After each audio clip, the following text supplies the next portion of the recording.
Hi guys. So while we've been working on this clearing emotional patterns and feeling all the amazing results from it, I do want to take a minute here and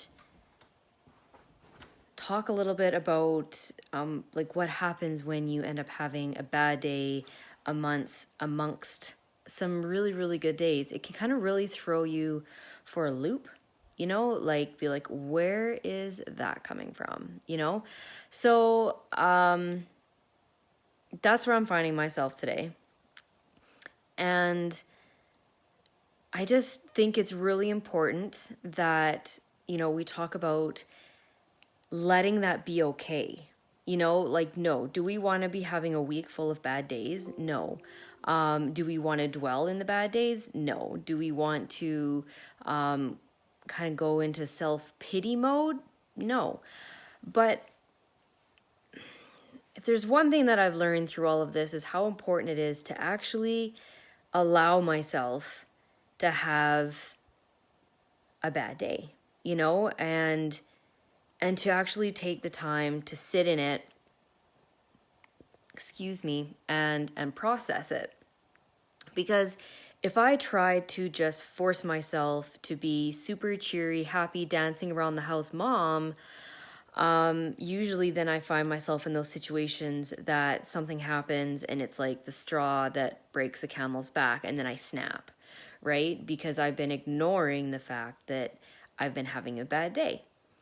But when I actually have a quieter day, have a calmer day, and try to reflect on what I'm feeling, do a lot of that. If you've been following along in the 30-day free challenge, this week we're talking a lot on sending empathy and love to your emotions, especially in the past, and using your protector self to go back and talk to your younger self, to kind of be your advocate in that situation. And so I guess it all depends on why you're having the bad day, but that practice is so important and it's really helpful. And I just really wanted to make sure that, I don't just want to talk about the good stuff, right? That's not why I'm here.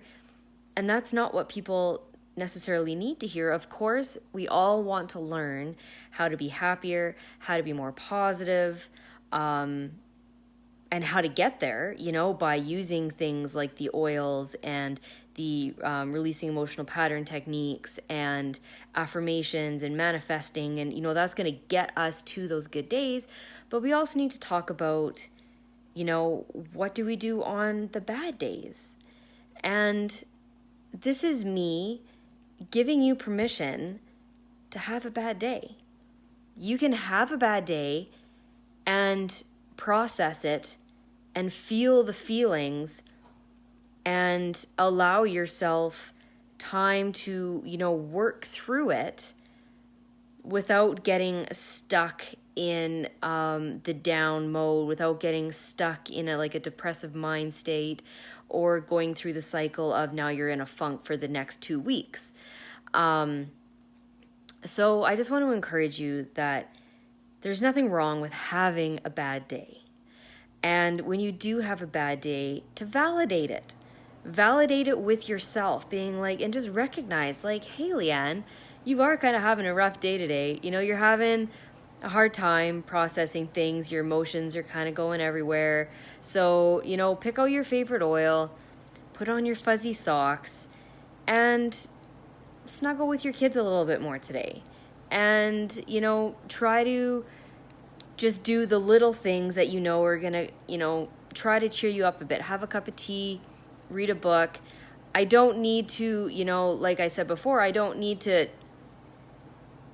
get sucked in that trap of going down that vortex of now I'm going to be in a funk for a whole week. But to validate what I'm feeling right now is actually going to help me process all of this. And I'm going to feel a lot better, a lot faster. So it's stuff that needs to be talked about. The bad days need to be talked about. Yes, I love teaching people how to all those steps to help improve your life and improve your mindset and manifesting your future and getting time with your horses and all that stuff. Like, while that is super fun to talk about, this is just as, if not more important to talk about. So I don't know if this resonates with you. If it does, I would love it if you dropped a comment below and even share what you do when you have a bad day. Do you have a routine that works well for you when you find yourself just struggling? So how do you work through it? Do you try to have somebody come watch your kids, or do you just kind of have a movie snuggle day, or what does that look like for you? I would really love to know, because we can all learn from each other, and I can learn from you, and maybe one of you guys is going to say something and it's going to totally resonate with me, and I can try it throughout today. So anyway, I hope you have a fantastic day. And I hope you're enjoying the challenge so far. We're nearing the end. I think today was day 25. So Tuesday's our last day. But I've got something really exciting at the end. I can't wait to share it with you. I'm like super pumped about it. But yeah, it's actually kind of fitting that today happened, because of within the 30-day challenge, we're talking so much kind of about this. So anyway, have a fantastic day, and we will chat with you later.